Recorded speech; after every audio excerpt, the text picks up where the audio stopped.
Hello and happy Thursday, everybody. Josh here with On the Wrong Lead. We're back. It's 2026, and we're back with some more live betting.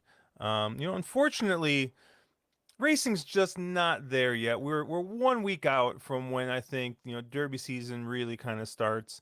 Obviously, I believe the Louisiana preps start next week, and then we're 2 weeks out from Pegasus. And then we really start going where basically every week we have some pretty decent racing. But I'm gonna bring in the man who I think finally got his audio issues resolved, Mr. Mark Capitan. How you doing? Hopefully the audio is working. Stupid weird browser issue that I had there, so I don't know what's up. But yeah, I mean, it's we haven't been streaming much, and it's partially due to that we've all been busy with other things, but also partially to do with the fact that racing's just not that great this time of year. There are some night tracks that run. Obviously we're playing a little Delta, playing a little Turfway. I need the 3 or the 7 here at Delta, and for pick 4. But but beyond that, yeah, took a little time off, which was good, and kind of everybody get reset and getting ready for Derby season. Trying to decide if I want to buy into the Pegasus tournament. I don't know. I'm thinking about it. I might hop in, and also the gap week between the Louisiana stuff. Or no, sorry, the week after the Pegasus is FloCal. So trying to decide, a few good tournaments coming up if you're so inclined. Caleb, I don't think you and I have very fond memories of FloCal. Is that what we bought into, or was it FloCal or I Players think it was Championship? FloCal. Was it? I think it one was of those FloCal two. because I want to say I had just hit some nonsense Yeah. and was feeling pretty good, and I was like, you know what? Let's split an entry for FloCal to start the year, and I started the year in a big hole after that. No, So we started the year good, and then it lasted 4 days. yeah, but how you doing, man? Doing good, man. Yeah. Kind of to Mark's point, it's been kind of a crazy ever since Breeders' Cup. It just feels like it's been a bit of a whirlwind, honestly. So it's nice to be back to more of a normal routine. Good to be back streaming again. Live Turfway and Delta. I mean that's a throwback right there of streams of yesteryear, to be sure. But Go but through. it's good to be back, and it's kind of crazy to me to think that we're already having conversations around the Kentucky Derby. I mean, I just nuts. I mean, I just feel like I'm so like the previous Derby wasn't that long ago with sovereignty and journalism and the 3-year-old crop we saw. So just crazy that we're already talking about the next one. But that's exciting. I mean, the faster we get through the slow season, the better. Yeah, I see Penn State Scott's already in chat saying, "Good evening, boys. He's been busy shopping in the portal. Congratulations on getting like half of Iowa State to transfer apparently to Penn State, if I saw that correctly." So, um, I actually and we'll talk. We got a little bit till this next race at Turfway. Penn State's got to say no libations, dry January. I got a bottle, my friend. We'll get to that. But yeah, I've been doing a lot of other stuff, like a little bit more gaming. I've been playing. I got a college football dynasty, online dynasty. I'm playing with some friends. Been trying to get back into Baldur's Gate and some other stuff, Arc Raiders, and just other stuff, and just gaming and betting a little bit of sports, and not so much on horses. I mean, here and there, Turfway, but now I was looking at the calendar, trying to figure out like, hey, what are we gonna be able to stream this weekend? And racing this weekend didn't look too good. I did do a quick spot with Louis Rabot on oh man, I forget which one of his shows it was, but it's the I believe it's the Kentucky Racing Spotlight. And we covered a little bit of the Turfway Pick 3 tomorrow, which looked pretty interesting. But there's like one stakes race in there. Santa Anita's got a couple stakes this weekend, but they looked, they had a dirt stakes with 5 horses in it. So figured. I said we should vamp a little bit, and apparently nobody knew what that was. I went and I asked Eve if she'd ever heard that, and she's like, "You want me to put my goth makeup on and look like a vampire?" And I was like, "Okay, apparently." And then I realized that it's probably just a musician thing, But I had some, other than handicapping, I had some questions for you guys. We can talk a little bit about last year, about this year going forward. What we're looking forward to, what we're kind of thinking, and just kind of sit back, relax, and I have the people. I see Penn State Scott talking about libations. I mean, the people love seeing Josh try to open up a bottle on stream. So I have a Christmas gift that I've yet to open. It is I think we need Penn State Scott to come up with like an over-under on how long this will take you to get open. But it is a bottle of Booker's, the third batch from last year. Booker's is kind of funny because I feel like Booker's was everywhere. And it was like a solid bottle, and people kind of got mad because they were one of the first bottles, I think, to kind of go up to that like $100 mark. And this was a couple of years ago, I think maybe even pre-COVID. It kind of had a big price jump, and people kind of were like off of it. They're like, no, we don't want to pay that. Well, everything else has gotten expensive, and Booker's has kind of still sat there at that $90 to $100 mark, where it kind of maybe makes a little bit of sense there still. But I've always thought this is a really good bottle. I've never had one I don't enjoy. What about you guys, Caleb? I know you Booker's guy, or no?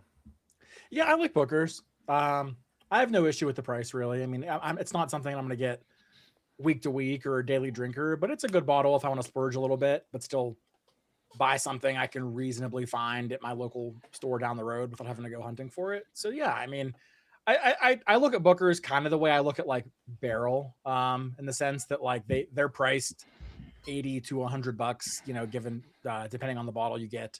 So there isn't much of like a secondary market for it or a markup. Whereas if you go for like Eagle Rare, you might find a $40 MSRP bottle being sold for 80 or 100. And like, to me, I mean, at that price point, I'd much rather just pay for Booker's or Barrel. So yeah, I like it. I have nothing against it.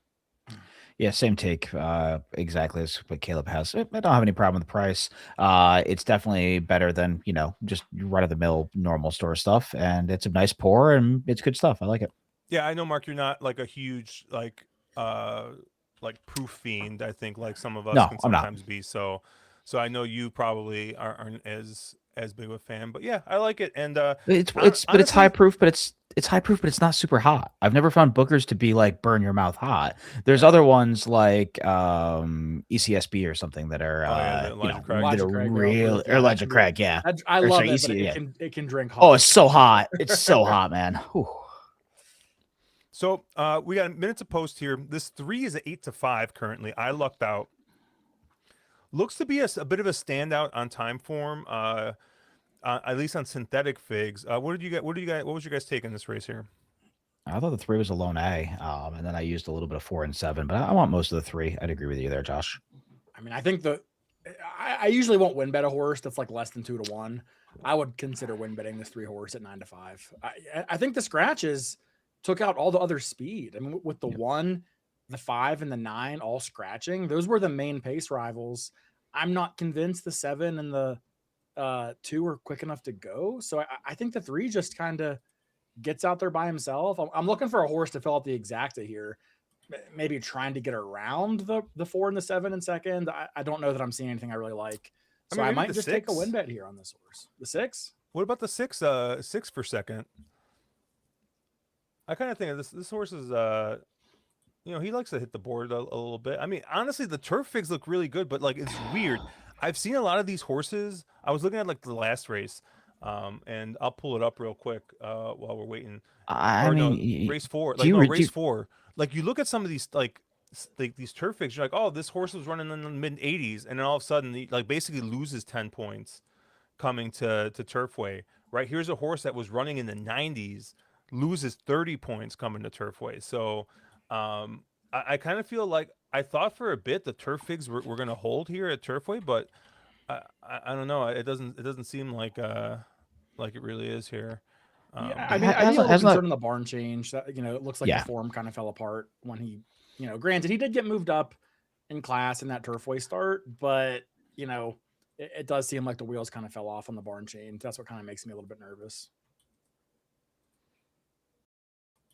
But I agree. If you're looking for someone who's not the 4 or the 7, I mean, it's probably the 4 or the 7. It probably would be the 6. I mean, it's a horse that loves to run second. So I'm gonna take a shot with this 2 here.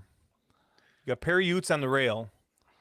I mean, I don't know how this man holds on to the reins at his age. I mean, my hands hurt like holding the golf club, a couple times. So I don't know how he's holding on here, but this is a horse that has a win here at Turfway. Obviously you're going back to earlier this year, where the horse kind of sat off the pace. So one that could show some speed, maybe being on the rail, he gets a little bit of advantage. So I thought the 4 obviously is interesting as well, because you get Walter Rodriguez, who's like winning at like 30% or something to start the meet, some gaudy number I was looking at yesterday. So, but I'm gonna have a small little win bet here on this 2. yeah, I decided to just take the better of the low price exactas, and I played 3 over 4. It's 9-1 versus 6-1 basically. Hopefully the speed just runs 1-2 is kind of how I saw that. Yep. I haven't watched any races. I don't know if you guys watched any races. How's the track been playing? Have y'all caught anything? Speed was pretty good in the last race, but that was the only one I caught. Yeah, I mean, if speed's running, I'll feel better about my exacta here. Well, and like I was talking with Louis a little bit yesterday when I was recording with him. Like I always feel like when it's warm, speed is good at Turfway, and we've been kind of unseasonably warm still here off and on. But the three's out there. He looks pretty comfortable. They didn't go all that fast. 24-1. He seems like he's doing it under a hand ride here. 47-4. I mean, the 4 is getting scrubbed on a little bit. Hard to think he's going to be a big threat down the lane here, but hasn't seemed like anyone's really started the big run yet. 3's still going pretty easy.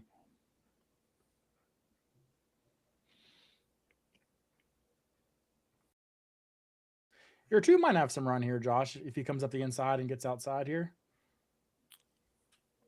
Yeah, let's see if this 3's got anything.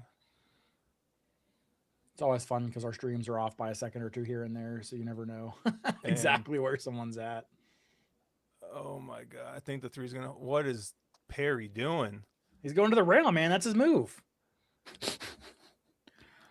I mean, this 3 is also all over the place. 3's all over the track, but yeah. Oh, the 7 is gonna run second. No, Yeah, 3-7-2. I kind of picked wrong between the 2 short prices, unfortunately. I just didn't think there'd be enough speed for the 7 maybe to get there. Moncada has had a very weirdly cold meet. I mean, wasn't he the leading rider here last year?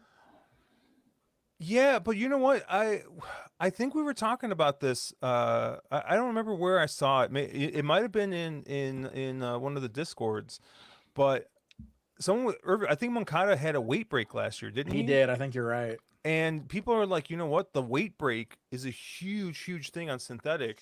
Moran, who is most likely going to win the jockey or the apprentice jockey award for Eclipse, he's lost his weight break, and he's like he hasn't been able to, I don't even know if he's won a race yet at Turfway. And he's been getting some Cassie mounts, and some of these Cassie horses have been firing. So I don't really know. One thing I did tell Louis yesterday, and I was like, look, if you got the ear of anybody over at Turfway Park, you got to get the $3 pick 3 here. because that thing would God, the probably $1 pay. pick three is hard enough. That thing would probably pay like 4 figures every single Oh, night. absolutely. Oh man, but you That'd know, be a fun bet. I agree with you though. It I'd would rather be. play that than the pick 5. But yeah, the 3 looked like a bit of a standout, and I tried to get around it, but Well, Caleb? Didn't you say you're going to win about that horse? I said it 9-5, not 3-2 or 7-5. 7-5, yeah. So I greeted for an exacta and picked the wrong chalk. Picked the wrong second chalk. Oh, that is Calebing. Yeah, that is Calebing to a T. Yeah, that is Caleb to a T. 2026, nothing's changed. Yeah, you know, I did want to talk a little bit, you know, since, you know, we're going to have some time between races. What did you guys think of, in general, just high level, what did you guys think of racing in 2025? Like, just high level, like, did you think it was a good year? Do you think it was an off year? What do you guys see they're going? Mark, I'll let you go first. Oh man, that's a tough one. I thought it was a pretty rough year, honestly, for horse racing. Had a lot of weather stuff. I don't know. It felt like a year where maybe I never got in a groove. I never got where I was kind of putting things together, but it just felt like one of those years where it was kind of a blah year. I was having a hard time getting excited about a lot of stuff, be it meets, be it races, be it any individual horses, and I just kind of had an off year. So I think for me it was a real tough year. Caleb? I mean, my own maybe betting performance aside, I thought 2025 was a pretty good year for racing. We didn't have any, at least off top of my head, any catastrophic high profile breakdown incidents, no Maple Leaf Mells, no New York Thunder, type events. So that's always a win. I also think the 3-year-old class really delivered this year. Shout out to McCarthy and the ownership group for journalism. That horse danced every dance. He showed up every time. He gave us some incredible runs, and his Preakness win is one that's always going to kind of stand out to me, where he gets into all that trouble and still gets the win. Sovereignty, obviously the horse of the 3-year-old crop, and not much doubt about it. Shame he had to miss the Breeders' Cup. That could have made it a really special race. But I thought the 3-year-olds as a whole, I mean, even the likes of Baeza and had their moment in the sun, had some wins. The older horses, we got a very competitive division between Mindframe, Sierra Leone, Fierceness, Nisos to an extent. I mean, all kind of trading blows and taking turns, kind of showing up in big spots. So all in all, I thought it was a good year for the average racing fan to be able to tune in and see names like Mystic Dan and others who are still running, still competitive, names they recognize. No high profile, breakdowns or anything. So all in all, I would say it was a pretty good year. Yeah, we talked a little bit about it. Oh, go ahead, Mark. I was going to say the 3-year-old fillies were a fun division. I'll throw that one out there. I thought that was you had a few good ones in there. So yeah. I think I'm looking at it more. Caleb's looking at more of the individual horse themselves. I'm looking at more from the overall like racing product that was put out. I think that was where I was having more of an issue getting excited about. So sorry. Yeah, no, I had, we talked about this a little bit on Drinking Champagne that released today. We talked last night about it. And it was interesting going through Andrew's ballot, because I felt like a lot of the horses were kind of like slam dunks. Like there were only 2 horses I kind of disagreed with. I somewhat disagreed with him on. For male sprinter, he went with Bookham Dano. I thought Ben Tornado, even though he only ran twice this year, both the times he ran his absolute eyeballs out. And so I thought that was clearly your best sprinter this year. And then, he went with Sovereignty for Horse of the Year. I said Forever Young. So he kind of like those are really the only like 2 disagreements I had. But like we kind of went down the list, and it seemed kind of chalked. And betting performance aside, I mean, full disclosure, I had an awful year betting. It's probably the worst year I've had, probably since I've like bet. Like, it was a pretty rough year, and we could get into all like the betting nonsense and stuff like that, and negatives and stuff like that. But like, even going through the Eclipse Awards, like it was just kind of like, I don't know, it seemed like oh yeah, like there's not really much argument here. Like where I feel like other years, there was, I think, a little bit more room for arguing a little bit, and there were I don't know, maybe just the stars were too good this year, and made it just too much of a clear cut winner. But I mean, if you spend any time on Twitter, Mike Rapoli would say there was a big miss on older dirt horse, older dirt male. Yeah, I mean, I don't know, man. That the older dirt male division right now is just like it could be really good next year. It depends on who sticks around. I thought I was kind of surprised.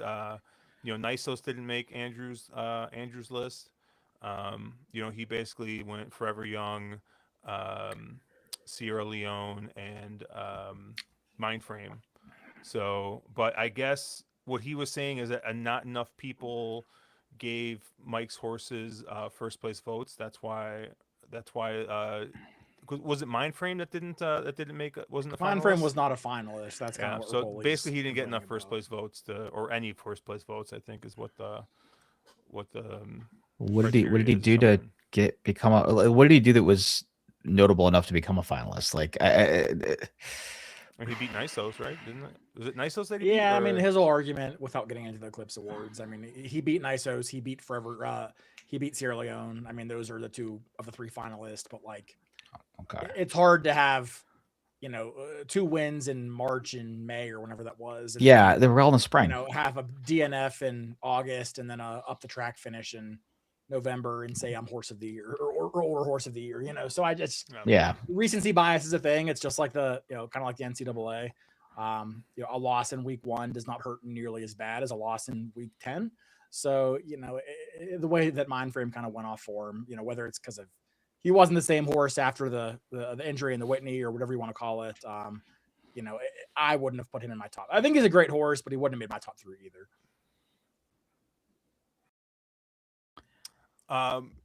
Betting wise, I know we briefly talked. I had an awful year. Mark, how did things go for you, just overall?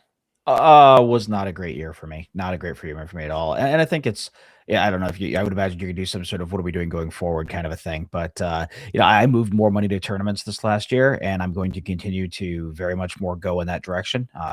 Continue to be more of a tournament player. I enjoy it more.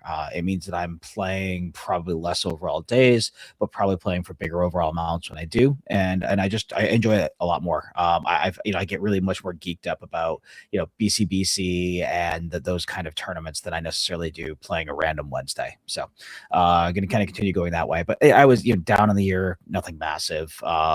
Biggest wins were all on the tournament side, though. I never really hit a big pick 5 or a big pick 6 on the year. So made it hard to do better on the cash side. What about you, Caleb? I haven't looked at my full numbers for 25. I know that this was definitely the best Saratoga meet I've ever had. And I think in large part of that, it's really just because for the first time in a long time, I just had the time to put into it. Many of you know I had a career change, so I had some time there over the summer where I was kind of between work and was able to watch the races 5 days a week. I was able to actually take trip notes, actually do the homework, and it made a difference. I mean, I hit more pick 5s. I ended up positive by double-digit percentage for the first time at Saratoga in a long time. So Nice. That was kind of a nice win for me. Unfortunately, I also had one of the worst Del Mar meets I've had in a long time. Specifically with the pick 5s. I was fortunate that I was able to hit a lot of the, kind of like, doubles and pick 3s a little bit to make some money back. But the pick 5s at Del Mar in general was tough on me this year. So a little bit of good, a little bit of bad. Overall, I would say it was maybe a standard-ish year. It's just I've kind of made my money in places that historically I've struggled to do well at, and I didn't do as well at places I normally do decent at. Andrew saying broke even at Turf Paradise today, but got to meet some horses. This That's is a win. double shout out from the That's a win. Discord. That's a double. Now, here's the question. You were at Turf Paradise and you said you met horses. Did you actually meet real horses or did you meet horse girls? Because I'm Were pretty they sure mid? Turf Paradise they love their Umas over there. So Do you want to answer Penn State Scott's question from a little bit while ago? I can do it. Oh yeah, he's asking about fellow caster streamer left the podcast. Yeah, he's taking some time off. You know, well, I haven't talked to him too much. He just kind of gave us a brief like, hey, I got to step away for a little bit, and Yep. you know that was kind of it. I know Barry's still around. Barry's doing a bunch of stuff. I'm hoping to be doing some stuff with Barry here coming up in the near future. We'll see how that stuff shakes out, but I'm sure it's not the last that we've seen of the Wolf. So No, I'm sure he'll be okay. around. I think when and I know Josh and I have talked about quite a bit about this. It's really hard to build an audience, and it's really hard to build a platform audience. Like we do the On the Wrong Lead stuff. We do this for fun. We're not trying to make a living out of it. When you're in the boats of somebody like a Chase and you're trying to make a living from building a platform and building an audience, it's really hard, and it's hard to be successful, especially on horse racing, which is somewhat of a niche sport. So, yeah, I think he did a really, really good job. Great dude. We'll hear more from Chase. He'll be back, but probably just in a different capacity, I would imagine.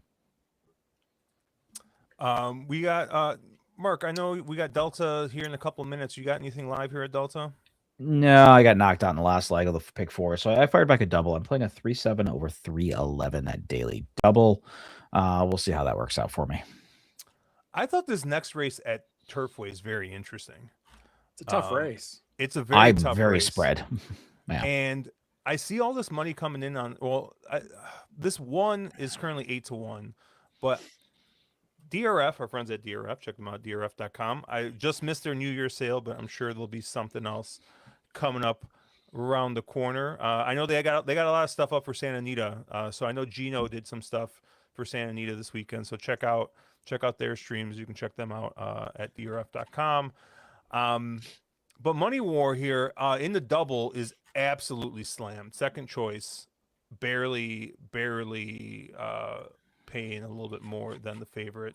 Is actually the favorite in the pick 3. So this horse is slammed every which way. 8-1 currently.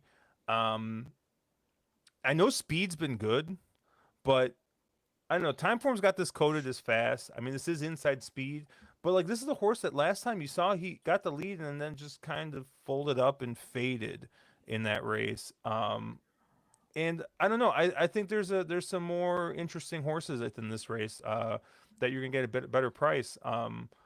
I thought the 2 was interesting in here. This is the horse that Walter Rodriguez jumps off of. He rode this horse last year here at Turfway. Went wire to wire to win by just open lengths. Ran a 101 time form unadjusted. Got adjusted down to a 99, but I mean, if you look at the pace figures, this is a horse that looks much faster early on synthetic than than he does on dirt. So I thought maybe the 2 could be kind of sneaky here. Maybe the question is on the connections. I'm not really familiar with Pat Clay, and I've never heard of Alexander Bendazou. But I thought at least. Go ahead. I was going to say, I haven't necessarily heard of him either, but it's a 19% trainer who's 29% when he throws that jockey up. So they may be kind of no-namers, but they do pretty well together. And I'm sure Wilmar was on that horse last year because it was a Ravelli horse, and that's why he was there.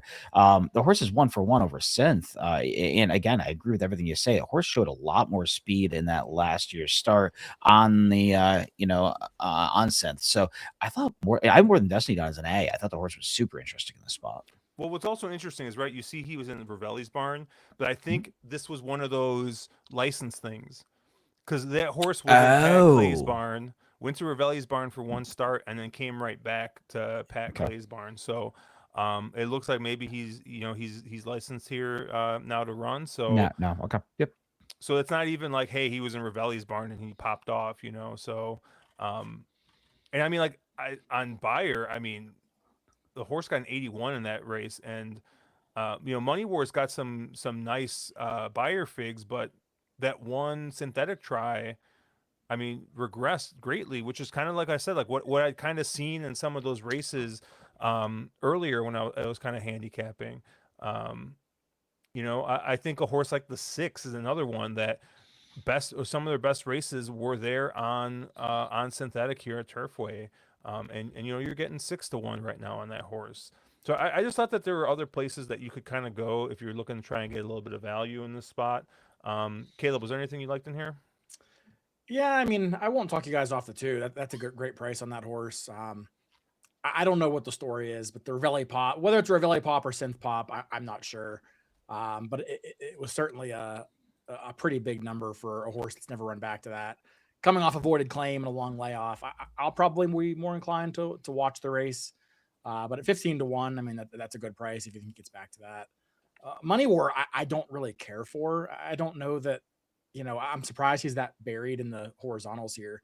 Other than, Walter getting the mount, who admittedly is, riding phenomenally. He's not one that I just thought looked like he really fits the race in here very well. One of the horses I liked in here, the 6 and the 7. I think you talked about one of them already, Josh. Both kind of closers in here. I do think that this pace appears like it should be pretty contested and pretty swift. Time form agrees, and optics kind of shows this is a very messy pace scenario here. So I think they'll both get a fair pace setup to run at. The 7, yeah, I get it. He's 0 for 10 at Turfway, but he's also been, every time he's kind of been in, recently at Turfway, that's a race he has no business running in, a $100,000 allowance race. He's still kind of split the field at 40-1. I probably prefer the 6 to the 7. Tagliatelle, that's an awesome name, and I had pasta for dinner, so that's already a sign. And B, the horse is 2 for 6 at Turfway with, he won an $81,000 N1X allowance here last year, came back and ran fine in an N2X, and then tried some dirt racing where, he didn't embarrass himself until something went wrong at Churchill in the mud last time out. Voided claim, big layoff here, similar to the 2, I guess, if you want to look at it that way. But, the works, 3 and 4 back look pretty promising. I'm thinking this one might be a little more fit, a little more ready to fire off the layoff. So I like 6 and 7 here. Yeah, 2 others we haven't talked about that I thought were a little interesting in here. And again, in my pick 4, I'm pretty spready in this race. Those are the 9 and the 10, who are both horses that career best efforts arguably came on synthetics. So, I realize the connections all the way around are not any high percentage anything. Eric Reed's terrible first off and first with new stock, and the Paul Brown barn is not winning at a high percentage. So they're both definitely sort of outsiders.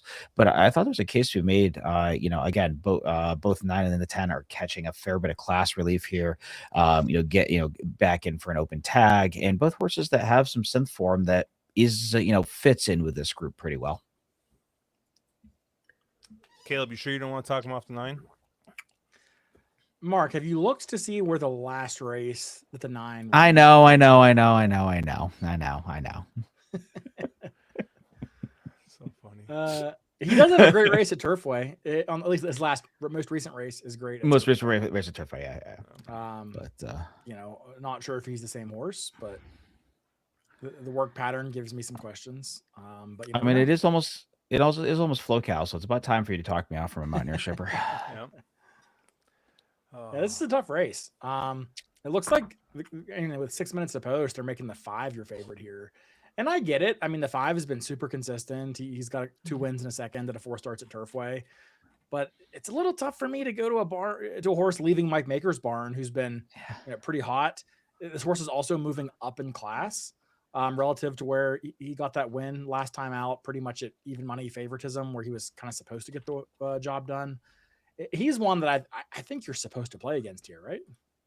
No, I agree with you. That's I would much rather take a class dropper that has some outside potential than the short priced 5 going up in class out of the Maker barn. And I think it's not out of the Maker barn into a like barn. It's out of the Maker barn into a very low percentage barn, which just not the kind of move you like. And I get the horse won its last race, but speed figure wise, looks like going the wrong way a little bit, don't you think?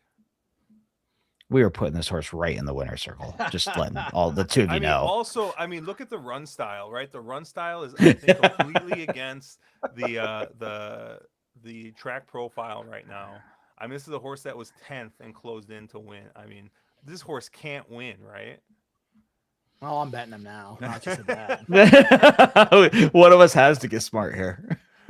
Yeah, you're gonna bet him right after you return that air mattress behind you. Yeah, I won't bet the 7-5 horse that I like, the Lone Speed, but I'll bet this horse because you don't like him. Yeah, that's so funny. How many minutes of post we got here? Oh, they're just warming up. We still got 5 minutes of post here. Yeah, so I know, Mark, you talked a little bit about going forward this year. You know, you're going to focus more on playing tournaments, be more focused and disciplined, and not, fire so much at just like random weekends, and like you said, probably play the same volume, but just concentrate it to more weekends on tournaments. Yep.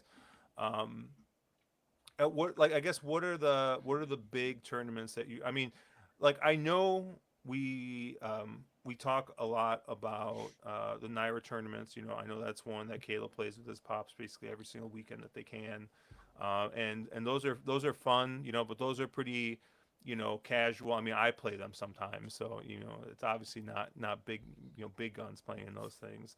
Although the big guns do play in it because I see Tony Joe in those Sometimes. things all the freaking Yeah. time. But like I guess like in particular, like what like which I know the BCBC. Everyone wants to win a Yeah. seat into that and get into that, right? But outside of that, I heard you talk about Pegasus and FloCal. What other tournaments are you kind of targeting?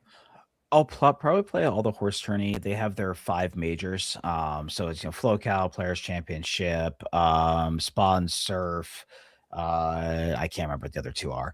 And so I'll probably play all 5 of those. Again, I'll probably play some of the Naira stuff, but I'll probably target the Naira ones more for like the one Caleb, where how he got his BCBCC. Those ones that have really nice stuff on top.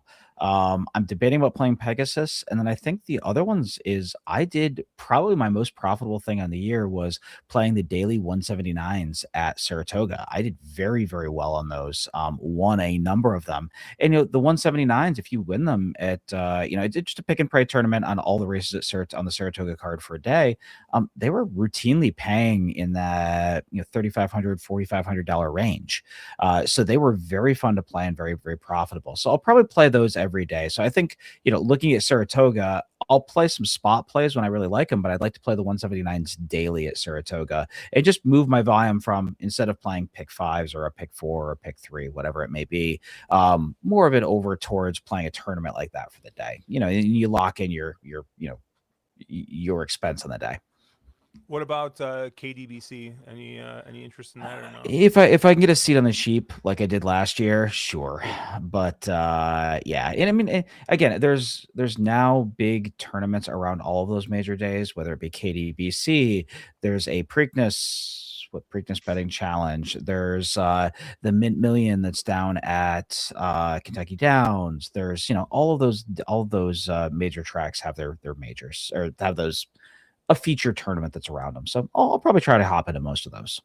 Yeah, and also like I know our friend Nick Sievers. He's been Mhm. doing like a weekend show with our Yep. friend Emily, covering like the Twin Spire tournaments that they've been doing, Yep. and so the Twin Spires, I think, is doing a pretty good job of getting some of the tournament Cool. stuff going for their tracks. That's the longest thing, right? Like granted, right, in typical Churchill Downs fashion, right? They finally bring tournaments, but you can only play them, through their platform. And but it's good. I think it's good that those tracks are starting to be open up for tournaments.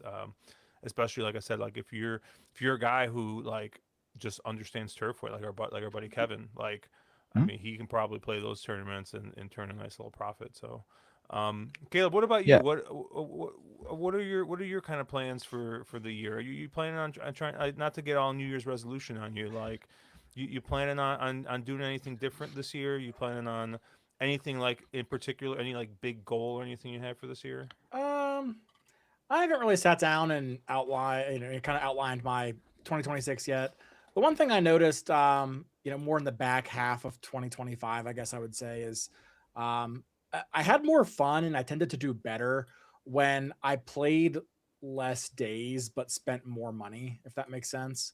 So instead of gambling or betting the race as Thursday, Friday, Saturday, Sunday, and playing Aqueduct and Santa Anita and whatever Belmont and Keeneland and Turfway and Kentucky, and don't get me wrong, those are all fun tracks, and I enjoy kind of betting all of them. It's why I do it. But I also feel like I kind of got to the point where, new job picked up. I was super busy. I don't have time to bet on Fridays anymore. I definitely can't bet on Thursdays. I'm traveling here and there. So like I might go a week or two where, I don't get to bet the races at all, but that third week comes around and I don't mind putting more into a pick five than I normally would because I haven't played the last 2 weeks or whatever, and not really like sweating the bankroll side of it as much and being a little more comfortable putting more money into it. So maybe, taking that philosophy and kind of extending that a little bit more, especially kind of this time of the year where the racing's not great. And it's not like there's Saratoga with 3, 4, 5 days a week of really good racing and then Del Mar in the afternoons. Yep. So at least during the slow season, I think that's probably going to be one of my targets, is to maybe play a little bit less often, but when I do play, kind of cut loose a little bit more and give myself a little more flexibility to, spread to get to the horses I think I need. Someone's asking if we're playing the Axeman late pick 3. Is that a picture of Matthew DeSantis showing up? I think it is. It is. It is. DeSantis, or That is appears somebody to be who's Matt. using Matthew DeSantis's? Because it says Tupi 005. So I don't know if that's actually Matthew DeSantis or if it's someone. Next All? stream, do we It's all also just Matt. wear Matthew All DeSantis have- masks? We should. I wouldn't bet the 2 here. I'm going to go with the 2, and then I got a little 2-6 exacta here. Caleb, what did I'm you end up 5. doing I here? played a double here. I played 6-7 with the 4 in the next race. And then I did play a small 2-12 with the 4 for like $2, just to, in case one of the bombs kind of runs. I wanted a little bit of coverage there. But at 6 and 7 are my main plays. 2 took a ton of money late. I'm live in the pick 4 to 2, 5, 6, 9, and 10.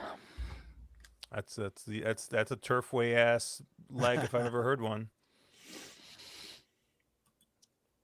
It's 11. Sure seems like they're moving quick. I mean, 21-4 is pretty fast. This is 6 furlongs, right? 6.5. I think. Oh, Yeah, it's I mean, you never know though. Sometimes these horses get out there. He's doing it by himself, and he did take money. But this has to be 44 and change, right? Yeah, Yep. 44 and 2. I think he's gone though. I need He's his tired, but no one else is but within no 6 one's lengths. making up any ground. Wow. Here's the 6 and 5 on the deep outside, but I think the 11 put him to sleep. Goodness gracious. We didn't even talk about the 11, did we? Nope. Irving Moncada. That's it. Well, what did I say? Oh, he lost the weight break. He lost the fastball. Put him in. This is the main reason I really scaled back on Turfway. I just don't do well here. Yeah. Yeah, I just the one thing I had circled is coming off essentially a bullet work on December 24th, Indiana Grand. Some of his earlier speed figures in those Indiana bred handicaps were in the conversation, but I didn't see this horse even getting the lead, to be honest with you. So not a horse I was gonna have. I mean, what a wild regression on that horse. The horse is 7 now, so maybe, but like was firing what 118s as a 5-year-old, 112s, and then didn't broke 100, I guess, in that turf sprint as a 6-year-old, and then just absolutely dumpsters that field. Hey, the 6 got second. Moral victory. Yeah. Yeah, I mean, I was expecting you would need a high 90s to low hundreds to win this race, and I just did not think the 11 was going to be able to come up with that. Nope. Tupi is his college nickname. Long story. I feel like we're gonna need some tequila, and we're gonna have to hear that story at some point. Yeah. Yes, we are. Which leads me into my next question. Caleb, I know you said you didn't really have any plans as far as trips. What do you think in this year? You think you're gonna try and make it out to Breeders' Cup? You think you're gonna make it out to Saratoga? And what do you got going on? Breeders' Cup is Keeneland this year. Yep. I have really no intention of going to Breeders' Cup this year. I love Keeneland. I do not love Keeneland for Breeders' Cup. It's too crowded. So for me, I won't be doing that. I think I will do a Saratoga trip over the summer. Mark and I were talking yesterday a bit about maybe Belmont. I don't think I'll do Belmont this year. I went last year and that was awesome. But for me, it was kind of like a check the box, get to Belmont at Saratoga during one of the few times in my life that's probably going to run that way. So that was a cool experience. I have no regrets, but I think this year it's just easier and honestly cheaper to do like Saratoga in the summer. So I would like to do that. And then otherwise, no real travel plans for racing otherwise. Dad is like low key trying to convince me to do something in like February, March. He has like the itch. And I'm like, well, Dad, it's February and March. Like the options are like Oaklawn, Tampa, or Gulfstream. What about so Keeneland? like, yeah, he's thinking like, what about Gulfstream, like that, you know. But I'm like, we'll see. So we'll see, how he feels and if he can, if he feels like flying and whatnot. So that's maybe a kind of on the radar at some point. But yeah, that's kind of it for now. I don't plan on Keeneland unless maybe I get BCBC and decide to make the trip. But I was going to float this out to you, Caleb, because I kind of want to go to Keeneland.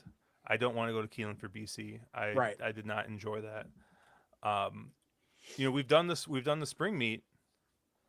What about the fall meet? I've never done the spring meet. I have only done the fall meet. I thought we did the spring meet when last time we went. That was the fall meet. Oh, I must have done the spring meet with Tommy, right? With Tommy then, huh? Yeah, I've been to Keeneland like 4 times, and just the way that life has worked, it's always been during the fall meet.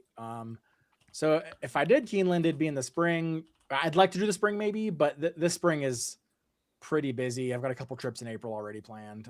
One in May, which is yours. So so yeah, spring's gonna be busy.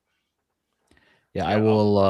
I was gonna say I will 100% be on track for Keeneland Breeders' Cup. I'll be playing BCBC and we'll be on track. I've never actually caught a live race at Keeneland, so I've only been there on days they were not racing. So 100% will be there, and I'd also like to try to catch the ARC live this year. That's kind of my. Are you going to plan. be there already, or are you going to make a trip for it?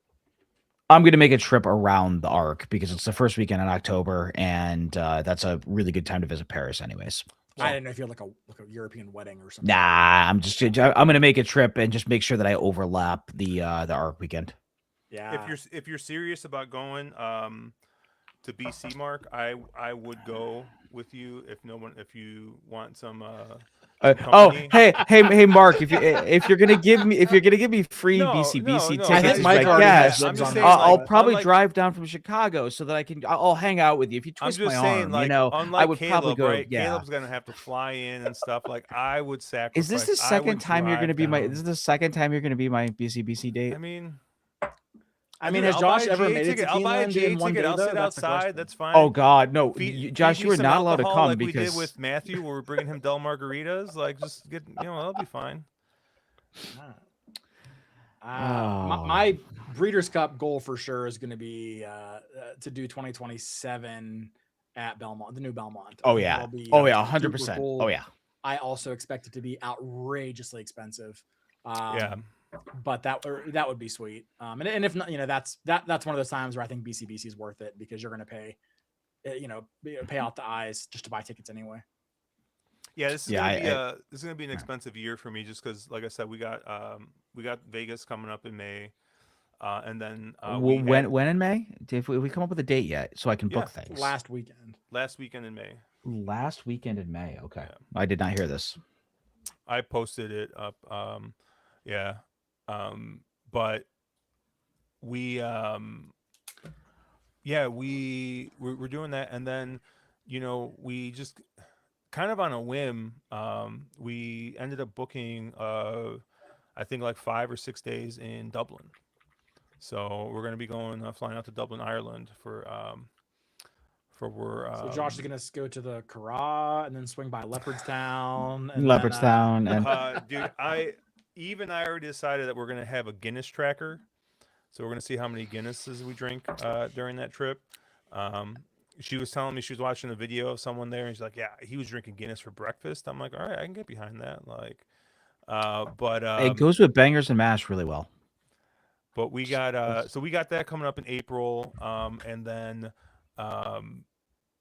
you know, there is a possibility I'm gonna try and get another trip somewhere in November with some friends out to Atlanta. I think it's Atlanta. November. But so I kind of like I'm itching to get to the track because you know it's not like it was, you know, before where like I don't know, like I just feel like I just feel like, man, like Saratoga just got so expensive, man. Like even the last time we went, um I just felt like, I mean, it's like you were just getting the squeeze everywhere, and I can only imagine that that stuff's gotten worse since then. But um Can I interest you in canceled turf racing and 5-horse dirt stakes? dude, I could not believe that. Like your luck, that was 2 trips in a row, 2 right? years in a row. 2 years in a row that you've managed to get turf racing canceled at Saratoga. And But he got to see Next live. I did. That was pretty cool. Pretty cool. dude, watching Next with you guys at Breeders' We got to Cup, see Sovereignty live too, come to think of it, didn't we? We He was in did. Belmont, We did. yeah. Yep. He did. watching Next. I mean, Next live was with you cool, though, guys at Breeders' Cup was painful. Yeah, it was. It was. Although not as painful as Mark making the minimum on Citizen Bull. How about me making the minimum this year? Him making basically nothing on the 30-1 turf winner. That I don't remember the horse's name. That's how obscure it was. Yeah, what the horse's name? It was the 14. That's all I remember. The 14 horse, yeah, who was my top choice in that race, who I gave out in stream, and Caleb basically fell off his chair laughing as I'm saying it, and then I made the minimum. It was a jump source. Was It was that jump source, clearly. Was that the double into Citizen Bull this year? No, he doubled into mine. I tried to double into the classic in Aquarian. Aquarian, that's who it was. Because I'm an Wait, idiot. You didn't have Forever Young? Nope. Oof. That's a Oof. tough one. Yeah. Um, A little too cute. We're just making Mark relive his biggest regret of last year. Because the thing is, if I use my top choice in that race, I win the horse tourneys feature for the Breeders' Cup. And yeah, what are you gonna do? You know, live and learn, and don't like an idiot. Yep. As we continue to bet Turfway here, Bleed money. yeah, just bleed money. Luckily, I'm playing small today. Like yeah, it's been rough. But that was another wire to wire winner. Yeah, it seems like Speed. I mean, from what y'all have said and from what I've seen, hard to be against Speed so far. Which is why I mean, another reason why I kind of like the 4 in this next race. I don't know if he's your de facto leader, but he certainly has speed. That last race he's coming out of was super live. A couple next out winners and horses who kind of came back and repeated the speed figure, which I was a little bit skeptical of. You know, you're showing that time form P designation for a pace adjusted fig. Sometimes those figs don't hold up. This one seems like it does. You know, so I kind of, you know, you're not getting much value here at 7-2, but I do like the 4 of my own here. GT 500 won the stakes race. It was an allowance. It was an race. allowance, but it was a nice allowance race. Yeah, nice but he stomped that race. Like the 3 lengths. I mean, he put away the Ravelli horse and just kept on going. So, you know, and he finished second to that horse. So, definitely some form there. Yeah, you know, I was looking at maybe like the 9. The 9 might be able to kind of sit a tracking trip a little bit here, but I don't know. I think I mean, speed's been too good. Maybe like a 4-9 exacta might be a play. What do we got here? I don't know, Mark. Do you like anything here? Turfway or Delta? It's Turfway. At Turfway, I'm gonna play 4-8-10 into the 9 in the finale double. An Ethical Diamond was the horse you were trying to think of, Caleb. Ethical Diamond, that's what it was. Yeah, I guess if you think speed's running, I mean, I guess you kind of have to look at this 8 horse Blanco. Yeah. Last race is a little bit of a head scratcher. I mean, to hit the stretch up by 3.5 and get run down off a loose lead is not ideal. Yeah, Brendan Walsh, obviously a good trainer, but not having the best start to Turfway. You know, he can win, but I think I'd prefer the 4 if they're going to be the same price. What about Delta, Mark? You got anything here? I'm live to the 3 and the 11 in a double. The 3 and the 11.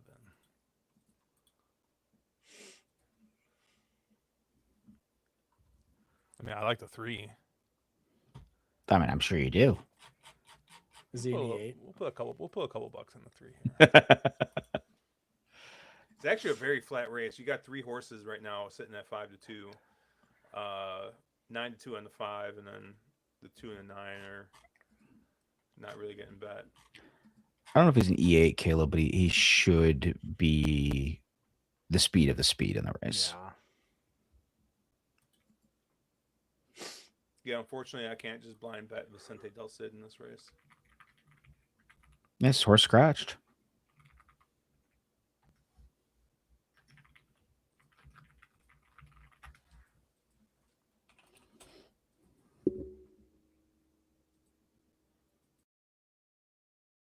Post time they're loading in here. Oh, I'm like sitting here. I'm like looking at the. Realize I didn't have the PPs up here. Yeah, I like the 3 here. Yeah, that morning line was terrible, but well, I mean, you had the 6 and then the 6 and then the 7 probably would have taken some money, and they both scratched. Yeah, 6 and 7 would have taken some money, as would the 10, but still, that's still always a pipe dream. Maybe if all 3 of those stay and you get 5-1 on the horse, maybe. Yeah. I mean, they're not kind of like Keeneland bad morning lines, but they're close.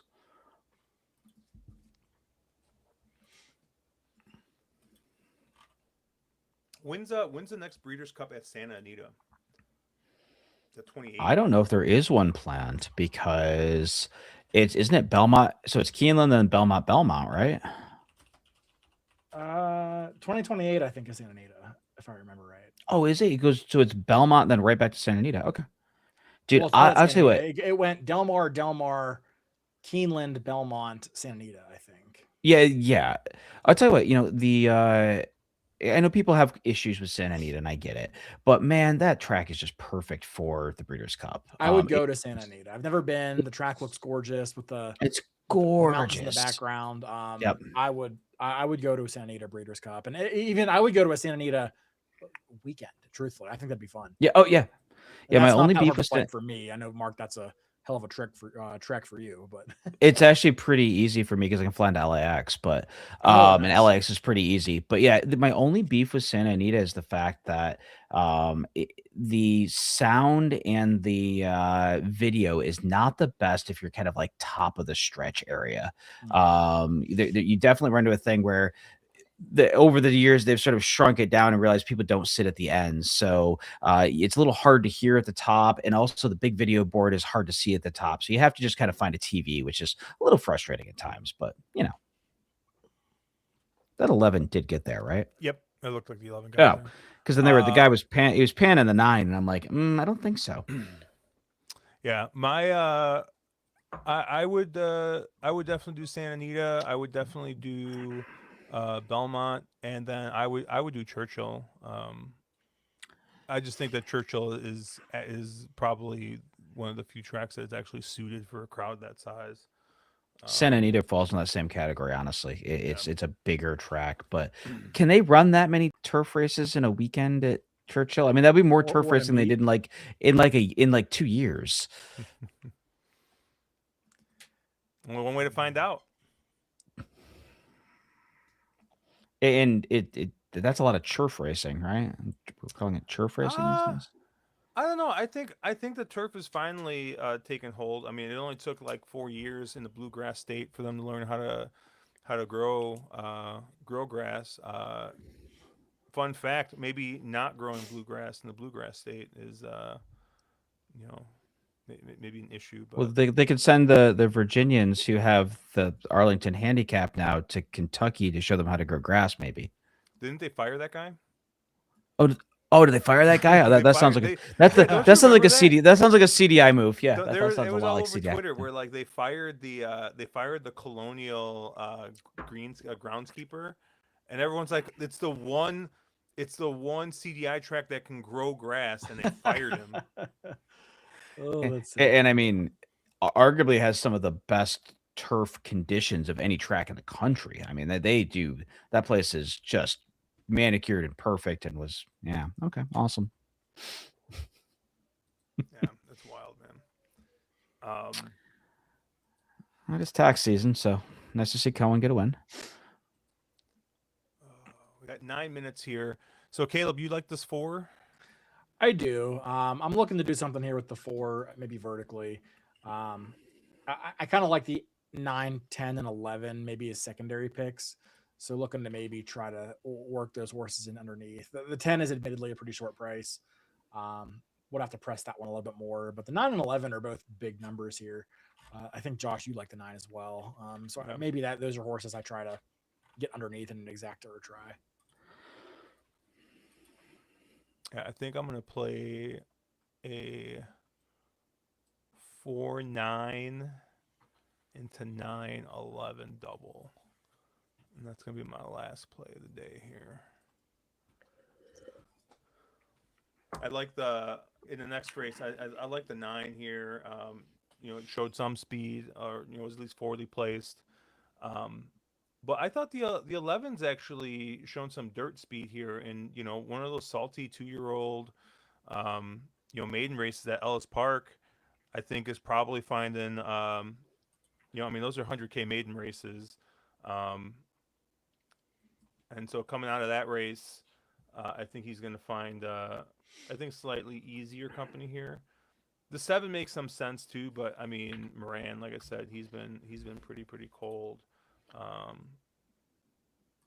don't know too much about the first-time starters in the next race.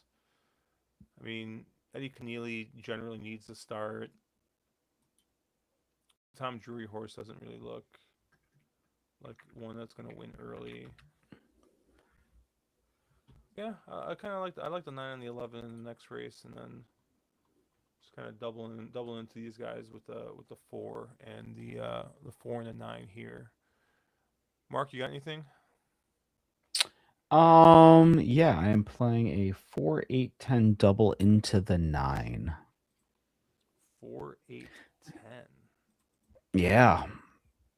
Talk to me about this. This 10. I mean, this 10 is taking a lot of money, but The horse has won 2 in a row, seems to be trending in the right direction face wise, all those sort of things. So, by the way, because I know you guys were talking about Saratoga being super expensive these days, I just pulled up what my if I pay what my Naira invoice for the Belmont Stakes would be. For the 5-day plan in the stretch, for 4 seats is 4,200. Those are not in you're not in a kiosk. Those are down below. So those are like stadium seating, but they're the nice stadiums. And then it's 2,280 for the 5-day plan for reserved seats in the general. That would be clubhouse section. So yeah, that ain't cheap for Belmont stuff. And it's not even just the tickets, it's everything else. I mean, Mhm. the accommodations Yep. are crazy that week. Like hotels book up so fast. They changed all the rules, so you can't bring in a cooler, you can't bring in, your own alcohol and stuff. So like Yep. you're paying $12-15 a beer. So like that kind of stuff adds up for sure. Yeah, you just get beat. It's rough. Like I don't even know what I'm doing for Belmont this year because I want to be there for Belmont Stakes Day. I'm sure I'll want to be there, but I don't know if I care about the rest of the racing festival. And like, I don't know. We'll see.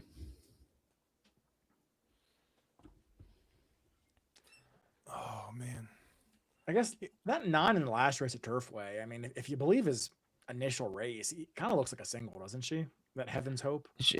She does. And my thought with her as well, if you look at how the track has been playing, she should be the lone speed, unless one of the firsters in there shows a ton of early speed. So I think that there's a lot of reasons to like her. She's pretty heavily favored in doubles as well.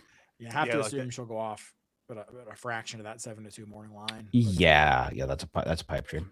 I'm a little. I mean, it is curious. I mean, John Ennis not had a great meet so far at Turfway, 1 for 27. Nope. And the horse ran well on debut. I mean, truth be told, in a 12-horse field, run 6 after showing good speed.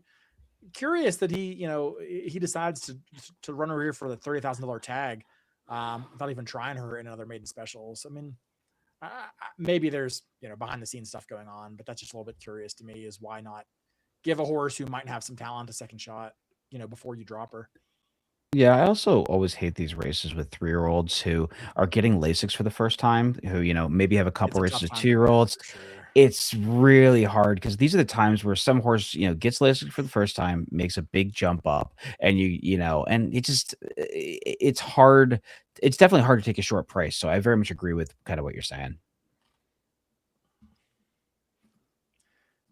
I do wish, like, we've been working, or we've been using DRF for a while now. I mean, I'm much more familiar with the printed product and the old Timeform site.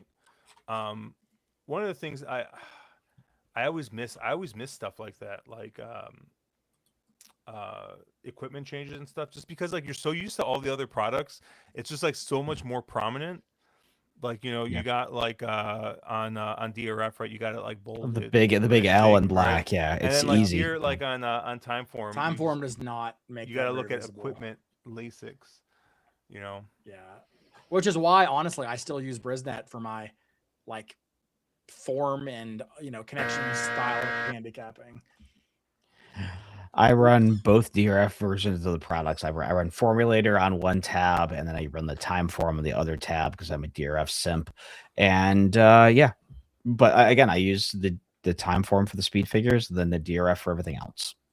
Yeah, DRF has done nice visualizations as well. I didn't learn on I'm DRF, so so it's hard for me to adjust, but it has a really nice layout for sure. I've used DRF for probably 30 some years. It's just what I'm used to looking at. Yeah, I've definitely been much more of a flipper than I used to be. Because it used to just be like, it's like, all right, load it's up, all right, click Timeform, just go through Timeform. But now I find myself, clicking back and forth a lot more. But the big bolded L with the circle, I mean, it just jumps out at you, man. It does. Yeah, just boom. Yep, so easy. Yeah. All right. Well, I also just love the stats there. Yeah. Hear so me easy. out. We Go haven't on. talked. We didn't talk about this horse. And probably look at. Did you guys look at this 5 at all? The 1 for 17 horse, probably as long as Caleb did. Yep. No, I mean, I didn't look at. I mean, I looked at him, but I don't think he can win. I mean, exactly. From a 2% barn. A 2% barn, but like, look at the synthetic tries. I mean, granted, that was in Sherry's barn, but I mean, the horse is probably going to be 50 to 1, but you're going back a year and a half into a really good barn. It's too much of a reach for me. So you're saying there's a chance? Always a chance. So Caleb, we were talking about this briefly. Track that you haven't been to yet, that's top of your list, is probably Santa Anita. Santa Anita and Belmont are 1-2 for me. Belmont's always tough because I just love Saratoga, and getting to if I'm going to New York or a New York race, typically Saratoga is my preference because it's hard to stay at Belmont because it's it's in New York City and whatever else. So Belmont is probably more of a BC thing for me, but Santa Anita I would go to for any given weekend. Probably, I think that'd be a fun time. I don't know if I could imagine your dad in New York City. It would be amazing. Oh, he would be so unhappy. Fortnite is fun, saying they are both beautiful. Yeah, I've yet to be to either of those. I think, shockingly, I think my bucket list of tracks I haven't been to is number 1 is Longchamp and number 2 is Assiniboia. So there's a bit of a difference between those two. Assiniboia, dude, that would be a riot. Dude, I need to get up there at some point and catch a race. I really do, like desperately. Dude, there's nothing to do in Manitoba but drink and watch horse racing. What's so bad about that? I mean, Watch horse racing at an Indian casino. I should throw that part out. Wait, here's the question though: can you swear at the tables? That is the Ooh, question. ooh. Oh man, Only if the dealer's named Boris. what a vibe killer, man! Right. Although you want to know what? Well, I mean, I don't think you could have killed my vibes that night at all because I mean I was like 5 old fashions deep by the time we got to that hockey game. And I'll tell you that the not the waitress, the dealer that you guys found. I mean, like that was still like I tell this story to people, like because this like what happened that night just does not happen. You know, the table was up to $25 minimum. The guy all the way on the right was playing like $100 a hand. You guys were grandfathered in to $15. And the lady's like, well, why aren't you playing? And I'm like, oh, I don't want to play. I 25 is too much. She's like, well, would you play 15? I was like, yeah. She's like, and she just pulls a pit boss off. She goes, he's playing for 15. His friends are sitting here. Is that and like didn't even ask the pit boss. Told the pit boss I was gonna sit down and I was gonna play $15 a hand. Which I mean, with the way that you get nickel and dime now, although I did talk to Andrew Champagne, he said he saw $5 blackjack at the Luxor last time he was there over Thanksgiving. $5. Was it like a Tuesday on Thanksgiving? I mean, it was that I guess it it'd was be a it was I Thursday, think on technically. Friday, like Friday or Saturday morning or during the day. Wow. It wasn't at night, but and they're off here. Come on, so 4. I pretty much keyed around the 4 to win. 4 with the 9-11 and exactas. Trying to take a shot at this 8's not the goods. I mean, the 8's I just think kinda the far rates back. he's coming out of are not good races. So we'll see. I'm fine with this 4. So I mean, the 4's kind of got the horse in hand. We just right saw now. a horse a lot cheaper than this go 21-4, 44-2, and run away into the sunset. So, I mean, if that's any barometer, this 4 should be tough to catch from here. I mean, 7 kind of looks done already, and he's the only one with a shot, right? yep. Yeah, I mean, same Horse- fractions as this- last race. Actually, it's about a 4 is gone. 5th slower than last race. As long as the 4 switches leads right here, yeah, just like that. I think he'll be tough to beat. If I can get this 9 or 11 in second, we'll really be 9 in the cooking. exacta. If this 9 quits Scott? trying to Oh. make out with the 11 and just run straight, or not the 11, who is that? I'll take 9-11 or 4-11 or 4-9. Either one's good.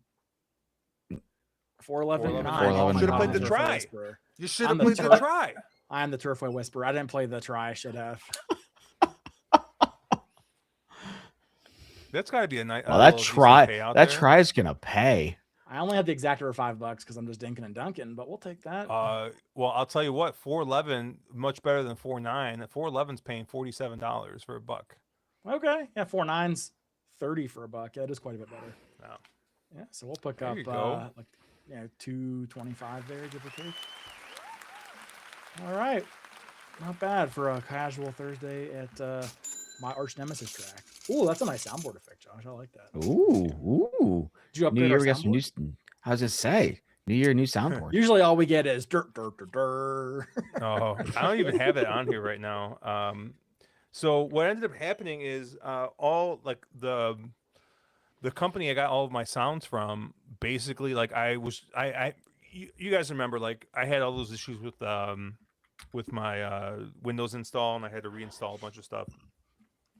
So I had to reinstall my soundboard my soundboard thing, and so I'm going through and I'm hitting the stuff, and I'm like, all right, I got to re-download this stuff, and I go to re-download all the sounds, and the company I sourced them from is basically like after in 30 days these are no longer able to be monetized. You're gonna basically you're gonna get copyright struck if you use these. And I'm like, oh, what the heck? Well, but I have I pay for all of the music that we use for not the music we use for this stream, but the music I use for the podcast, like the old Shot Tin theme song here. Nice. The site that I source that music from, Also has a sound library. So I started digging through and getting some sounds there. But Fortnite is fun. Damn it, saying Josh. What? You made me miss Kaner's 500th goal. Damn it. Kane scored his 500th goal. Yeah. Nice. Just got it. I have a Kane jersey. I have a Kane and I have a Taves But jersey. probably with the wrong team on it though. Yeah, so I got them. They are Winter Classic jerseys from, I forget which year they're from, but I got them like on clearance. Like a year after the Winter Classic, Nice. and I think I paid $40 a jersey. So I bought 3. I bought 2 for me and I bought 1 for Eve. Damn. Cool. So but yeah, Fortnite is fun is talking about the copyright strike with the video. Like, yeah, it's tough, right? Because like we're sitting here and we're trying to describe the race and stuff like that. But obviously, people in chat here, you guys can pull the video up, and obviously it'll be a little desync. But we try and work around that as much as possible here. But we got one race left here, and it sounds like I think we all got something cooking here, right? Yep. Well, What happened? no, I got something cooking. Oh, I already had the 4 to win. I had him in exacta, so I'm already having a nice day. But I didn't want to play the 4-9 double, so I'm like, well, who else can I use besides the 9? And I ended up on the 5 in this next race. I do concede the 9's probably your winner, but there's some sketchy things. The quick drop for a cold barn. I mean, all the LASIK's going on, to Mark's point. I just thought there's enough uncertainty here that I think this horse is going to be 2-1, and I'll look elsewhere. So I ended up going for the 5, who I thought had a impossibly wide trip last time out, probably going a distance that's too far. Maybe on the cutback, getting some LASIKs. Has a couple of figures that aren't that bad. Granted, at Mark Cassie's barn, just looking for another horse here, basically. But yeah, other than the 9, I think you're really making a reach on almost anybody else here, truthfully. And with the way Speed's looking, it probably will be 7 or 9 here, the way it's been running. So you're going for the epic double Caleb in one night in one stream? Well, I win bet a 3-1, Mark. Just be proud of me.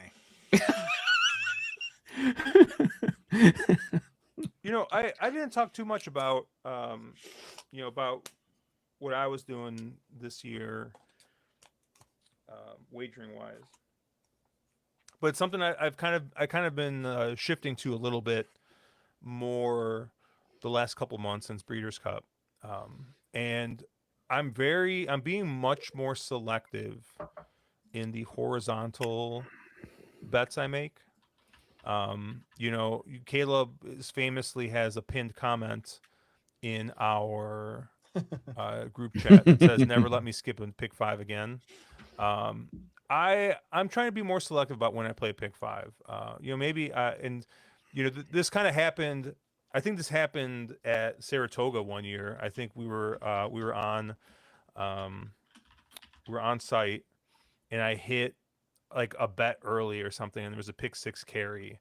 And as usual, I get goaded by one of you guys being like, "Well, you got money now. You should play the pick 6 carry."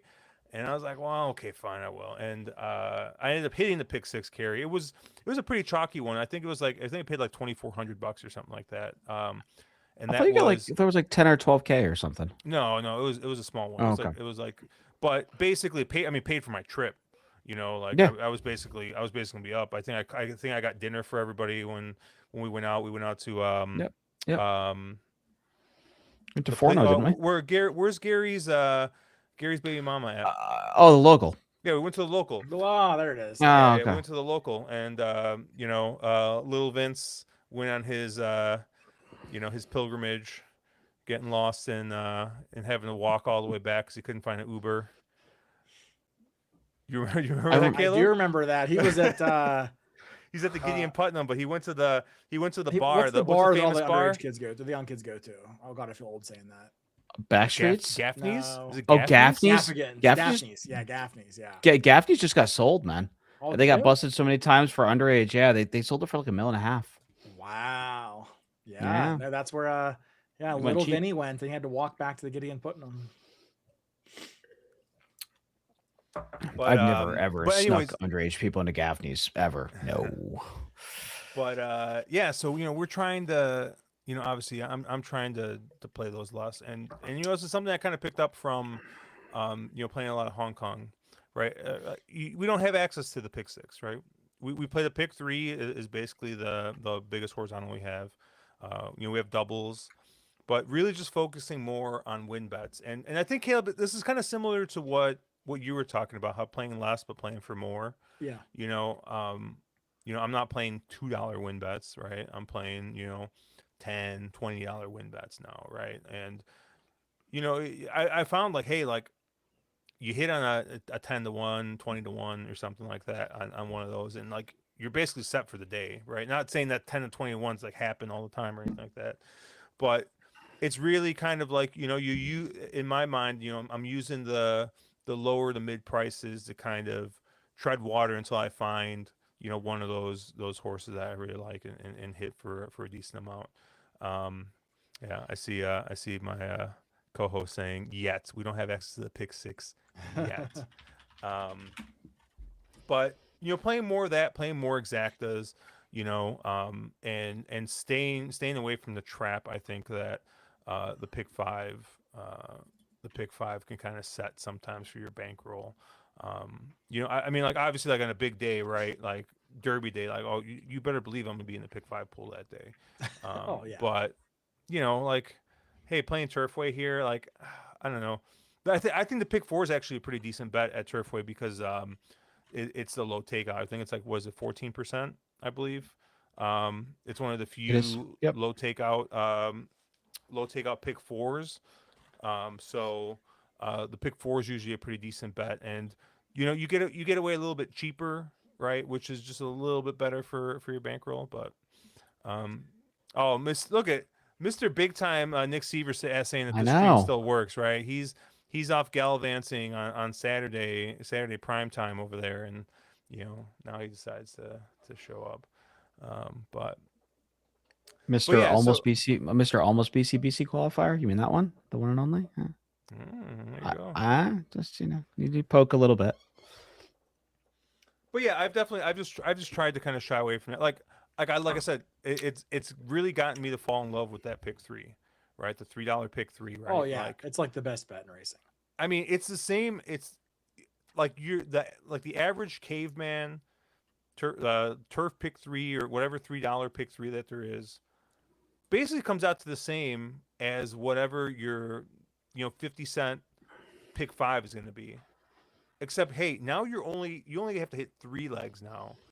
Yeah, the top end payout. I mean, you're probably not hitting the turf pick 3 for 10K, but it's definitely not out of the ordinary to hit it for 1,000, maybe $800-900, Yeah. right? And Like the middle 80% it pays similarly more often than not, Mm-hmm.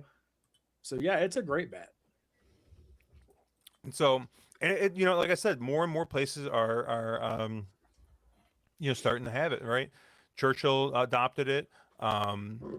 Oak Lawn, I saw, adopted it, and like I said, like I was actually surprised that Turfway has not adopted it yet. So I wonder if it's just a matter of time before they kind of jump in. But yeah, I think Steve was saying that he doesn't take a month off like you two, or 4 months like Caleb. Wow. But I mean, tough but fair, right? definitely fair. Definitely fair. Although, hey, I mean, Caleb, you might be able to save a little bit of money on dog sitters now. So maybe that frees up some That's trips. true. That's true. That is a good point. I'll be out of town next week, saving money. Oh God, already traveling again? Yep, we're off to the wonderful state of Ohio. Oh no. Ooh. Is that a downgrade from Michigan from where you were going before? Michigan's a nice state. It's just a long drive to get to where I go. Ohio is a state, and this is a shorter drive to where I go, so it probably is a wash. Okay. Dare I ask where in Ohio? I'm flying into Columbus, and we're driving maybe an hour to the southwest, in Okay. a small little town in Fayette County. Oof, yeah. I mean, Columbus itself is not a bad town. I actually really kind of dig Columbus. The rest of Columbus the is state, cool, actually. Columbus yeah, is pretty yeah, cool. it is cool. I mean, that is one of the best hockey arenas I've ever been to in the NHL, and I've been to quite a few of them. It's very cool vibe, very collegey vibe to it, which is really fun. Great restaurants downtown, a lot of good food scene. It's a cool town. The rest of the state, though, it's terrible, man. Yeah, I mean, growing up in West Virginia, to me, it's all pretty much the same. So I'm used to it. It's what I know and love. So I'm gonna share this. And this is why you live in Colorado now. I got it. So this has been on Eve's to-do list for a long time, and I think I got to figure out a time to do this. So BrewDog opened up a hotel in Columbus, and BrewDog, if you guys don't know, is like one of the breweries that is overseas, and they came here. They have a couple of brew pubs now in Illinois, but Illinois, sorry, in the U.S. But like they basically like pack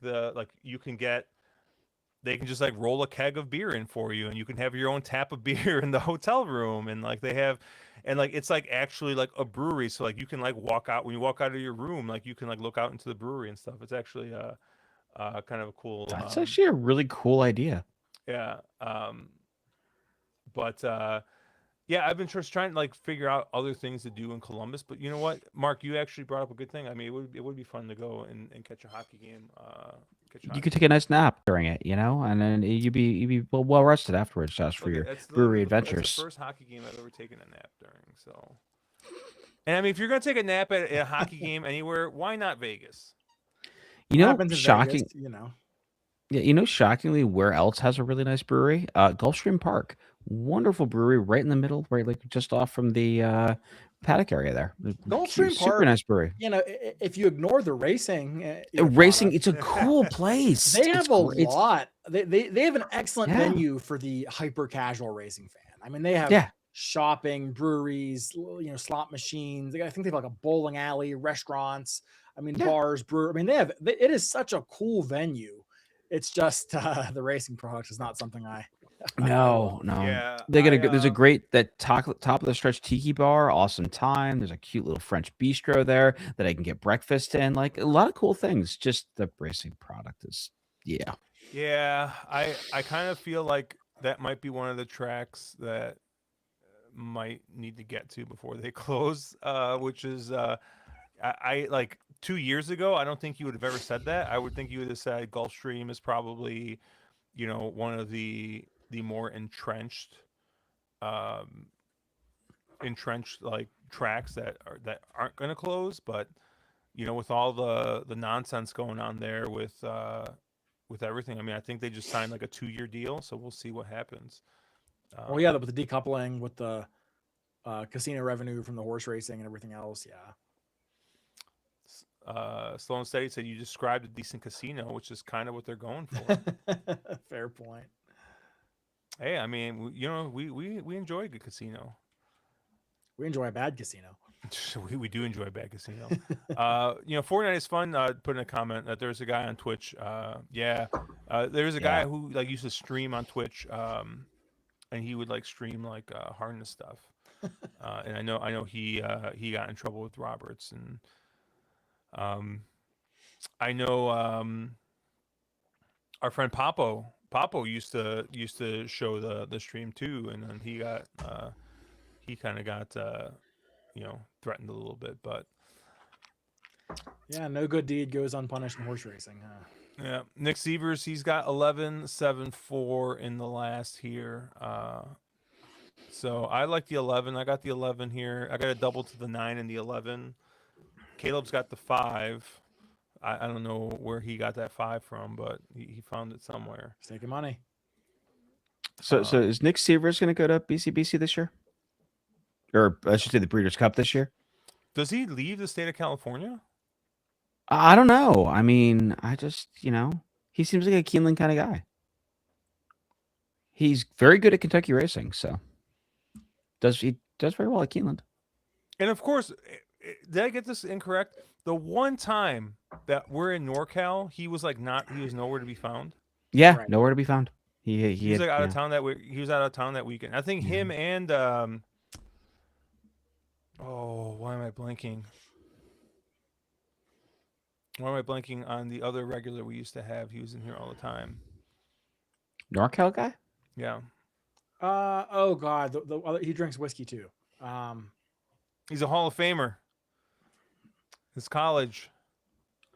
Just NHC in the Kentucky. Nick will get us. Why, Nick? Why on earth would you want to play NHC? You're not 90 years old. Nick Feldman. Nick Feldman, yes. Thank you, God. To a wedding I wasn't invited to. Well, frankly, I don't know if we were invited either. We just kind of showed up. We just sort of invited ourselves. We brought Lord Miles tie clips and that's all you really need. If you bring those, you're automatically accepted to any wedding. I'm pretty sure. So Nick, you're saying a free trip to Vegas? There are cheaper ways to get a free trip to Vegas. Or you could always be like me and get a free trip to NHC, but not get a free trip to Vegas and not realize it till after the fact that, yeah, that part wasn't paid for. What wasn't paid for? If you win a NHC seat through BCBC, the free trip to Vegas is not paid for. It's just a seat. Oh, the flight's not paid for? The flight, the stay, and everything else. They used to call all the incentives. Travel, right? Like up to $500 or something No, like that. They do for most entries, not through BCBC. Though. Oh, that's what it is. Yeah, you're right. Yep. Weird technicality I figured out after the fact. That's super lame. Caleb, I will let you tell that to Nick Seaver's wife.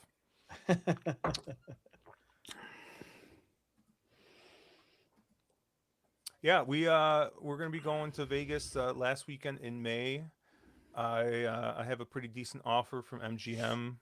I got a 1-bedroom tower suite, which is the same room that I had last time, Caleb, that you saw. It's a pretty nice room. It's kind of weird the way you introduced that, but yeah, no, I did see it. Well, you saw it because I was the only one up, I think, when you showed up. Yeah, because I came in at like 9 a.m. or something, and everybody else was already done.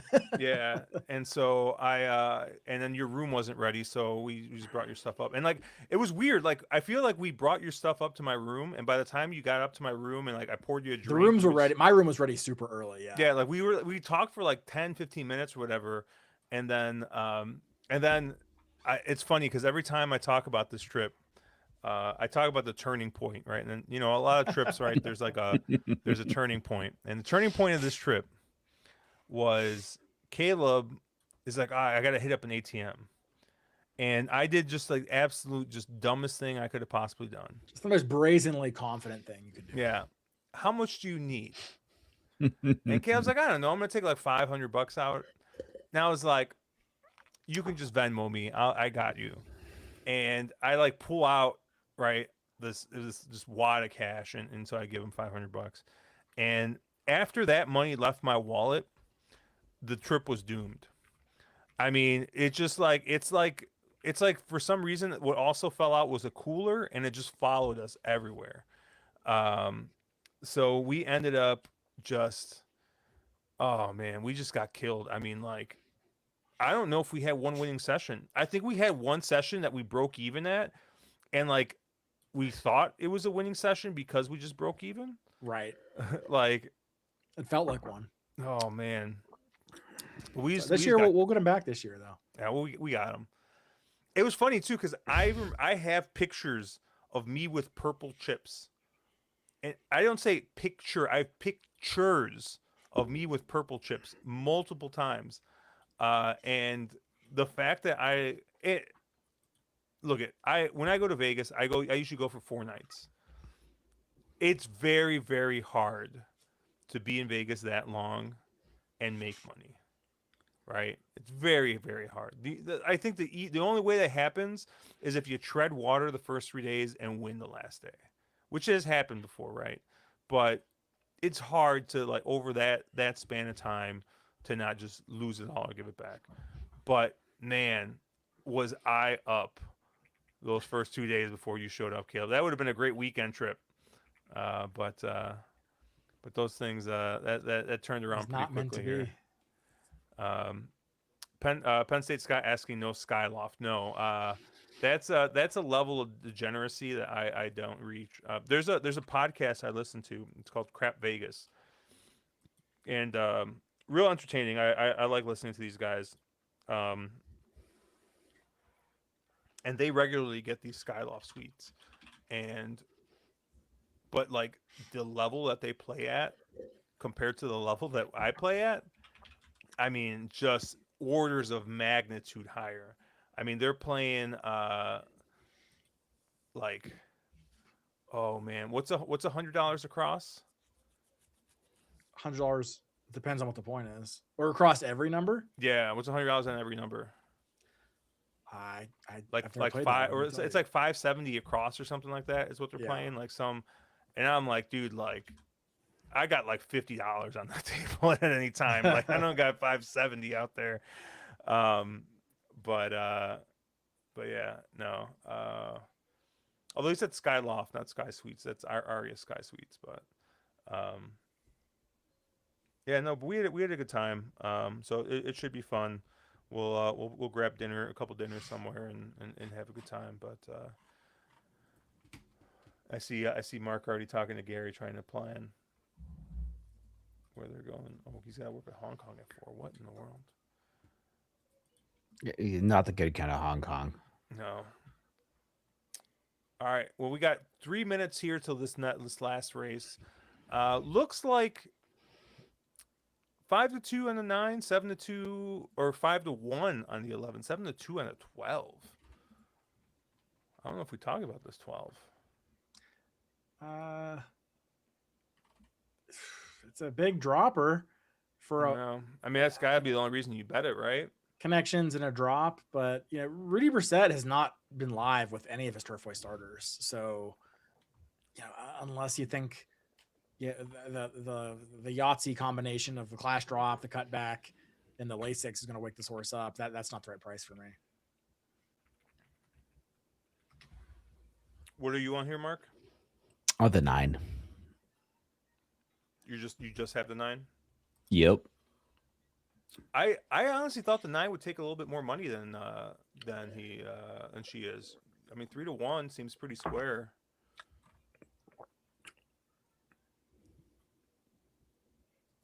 But I guess the board is kind of flat. You got a couple of 5-1s, 4-1.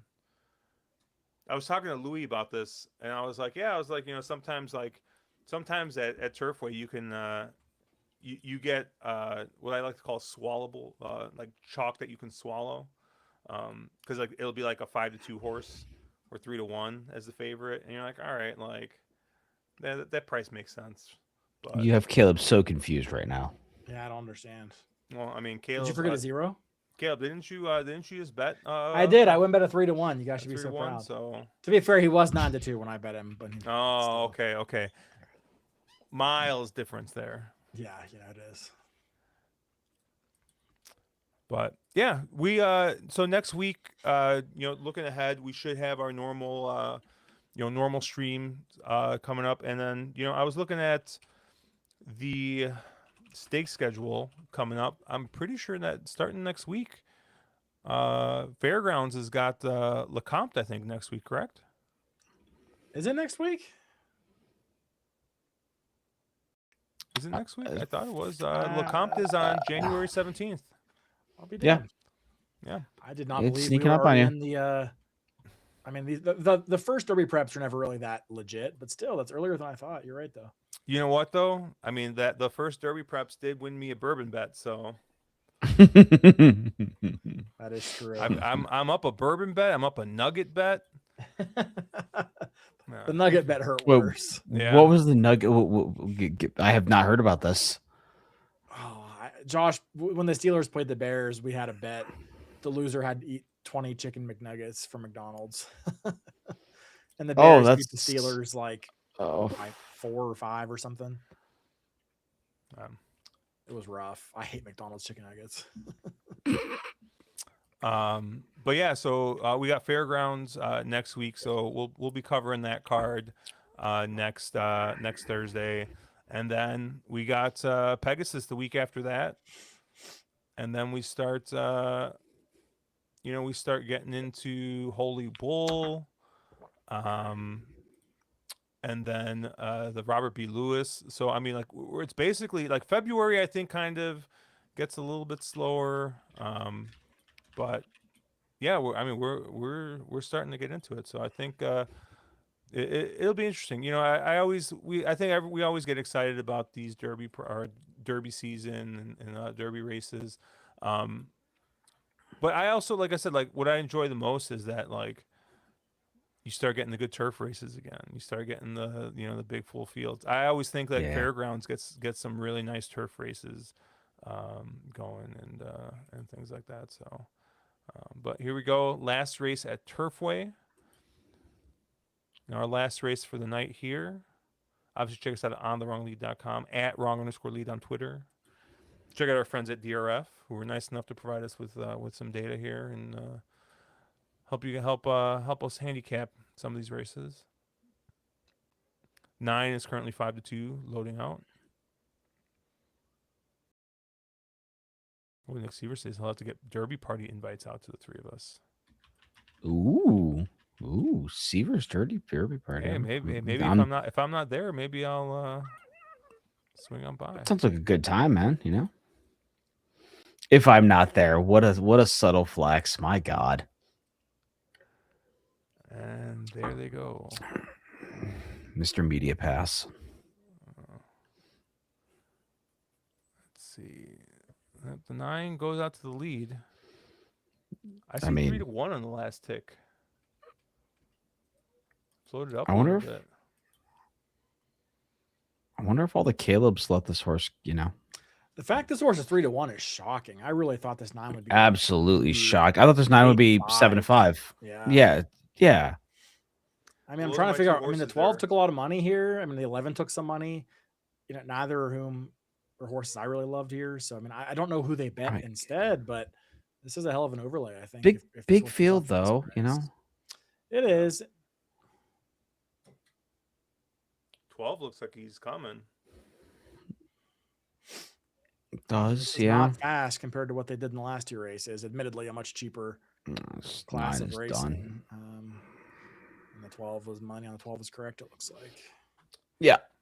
God, this 5 is so sore. He is lugging in. He won't switch leads. This horse is so sore. And 12 is going to run away and hide. Yeah. I mean, you tell me the 12 wins, I say, okay, sure. You tell me the 12 goes off at 7-2 or 9-2. I just cannot have it. You just can't get there, right? Like, yeah, no, agreed. If Rudy Brissett was 20%, sure. But when he's 0 for 14, I mean, for a guy that is normally pretty high percentage, that's a tough one to have for me. Yeah. Agreed. All right, guys. Well, thanks for hanging out with us. Like I said, we'll be back next week with some fairgrounds. We should have You've Got to Be Shot Tinning Me tomorrow night. So be on the lookout for that. And have a good weekend, guys. And let's make some money.